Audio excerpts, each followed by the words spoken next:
मखलूक पे रहम कर। फिर उन्होंने पूछा, या रसूल अल्लाह, मैं गुनाहों में कमी चाहता हूं। वो अरबी पूछते हैं, मैं गुनाहों में कमी चाहता हूं कि मेरे गुनाह कम हो, मेरे गुनाह घटे, मेरे गुनाहों का खात्मा हो।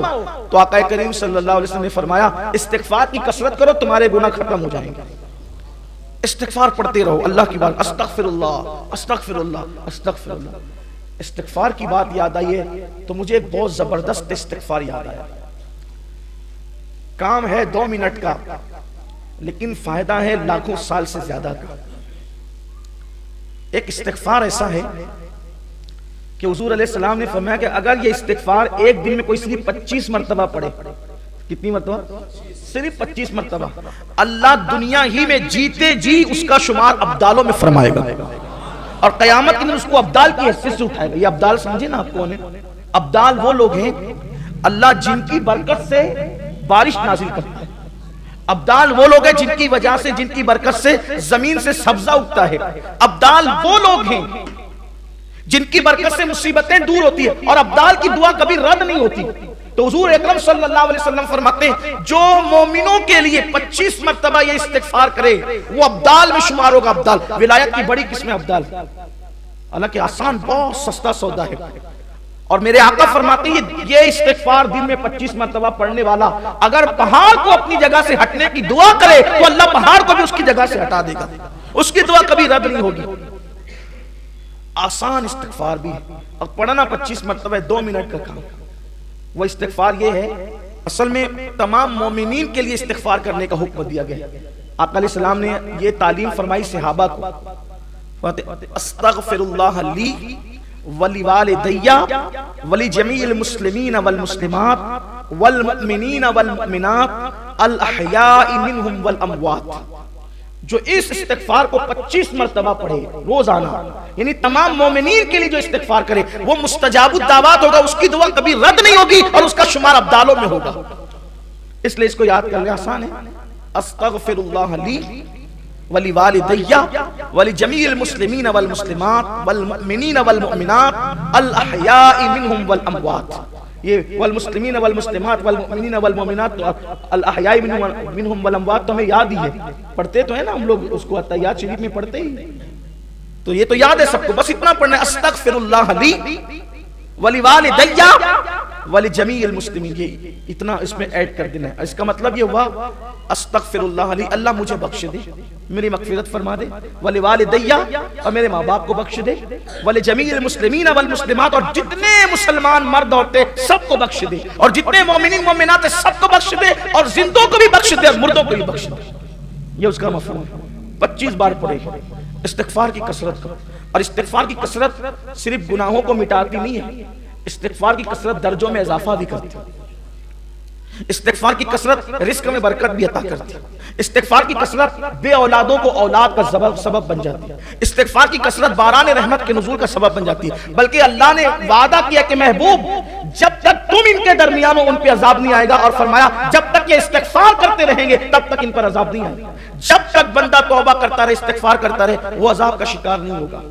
इसलिए हमेशा अल्लाह की बारगाह में अस्तग़फ़िरुल्लाह अस्तग़फ़िरुल्लाह पढ़ते रहो। आका करीम सल्लल्लाहु अलैहि वसल्लम का फरमान है कि मैं खुद एक दिन में 70 मरतबा इस्तिग़फ़ार करता हूँ और बहुत बेशुमार बरकतें इसकी है। तो फरमाया कि अगर गुनाहों में कमी चाहते हो तो इस्तिग़फ़ार करो। अब फिर बात आई, मैं बहुत ज्यादा इज्जत वाला बनना चाहता हूँ। अराबी ने पूछा, बहुत ज्यादा इज्जत वाला बनना चाहता हूं। तो आका करीम सल्लल्लाहु अलैहि वसल्लम ने फरमाया, लोगों के सामने अल्लाह ताला के बारे में शिकवा शिकायत मत किया करो, तुम सबसे ज्यादा इज्जतदार बन जाओगे। अल्लाह की शिकायत नहीं करना किसी से। अब यहां थोड़ा सा मैं इस पर गुफ्तगू करूंगा। अल्लाह की शिकायत का मतलब क्या चल रहा है? अरे मौलाना बहुत मंदी है, बहुत परेशान है, बहुत बीमार है। चल लोग तो ये बहुत पता नहीं कितना याद कर लिया है कि बहुत बीमार है। कितने भी बीमार हो जाओ, कोई उसको मत कहा करो कि बहुत बीमार है, इसलिए कि 24 घंटे में घड़ी ऐसी आती है जो मकबूलियत की घड़ी होती है। बुखार होता है, आप बोलते बहुत बीमार है, अगर वो कबूल हो गया ना तो फिर वो बहुत बीमार हो ही जाएगा। अल्लाह की शिकायत मत करो।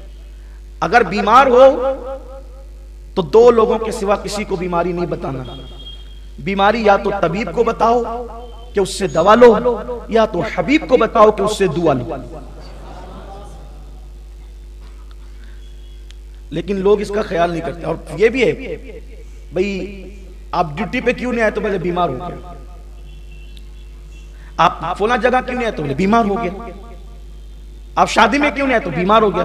और आज जनाब बीमार ही नहीं थी, तो जो बीमार ना हो और वो कहे मैं बीमार हूं, तो गोया उसने अल्लाह पर बोहतान बांधा, क्योंकि बीमारी तो अल्लाह देता है, तो अल्लाह ने बीमार नहीं किया, फिर भी वो कहता है कि मैं बीमार हूं। तो कहा कि अब तू ऐसी बीमारी में मुब्तला होगा जिसका कोई इलाज किसी तबीब और हकीम के पास नहीं होगा। इसलिए कभी झूठ मूठ का बीमार नहीं बनना।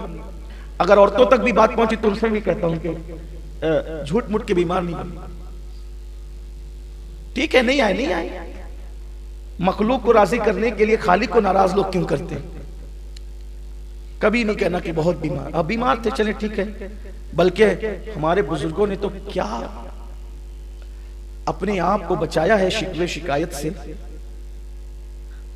एक बुजुर्ग थे, अल्लाह की वली थे। एक दिन उन्होंने उनकी बीवी को कहा कि मैं तुम्हें तलाक देना चाहता हूं।